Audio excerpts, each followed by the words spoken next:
Nanu Evelyn Nemukulat, wemada naata taata naa emada e afya lemaasai nkajijik muj. Etii dii imoyiaritin kumok natijing'utua ena dunia nemetii apa, nautua indaiki nikinyaita, nayautua mchanganyikoni amu ore dapa irmaasai naa iltung'anak omanya iseroik omehulhula orkulie tung'anak labda oota imoyiaritin onkirroget, imoyiaritin enche sinche eparet osero lenche.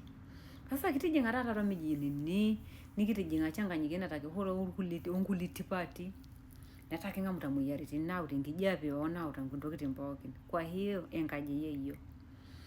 Maitamoo ooten orkuak likipuo aipima ooten. Mintoki oltung'anak arrimu otuurori enaa olchata enaa kata kikwetieki sipitali pikipuoi aitibu. Maitamoo ooten enkipimata oseseni lang' pikiyiolou ajo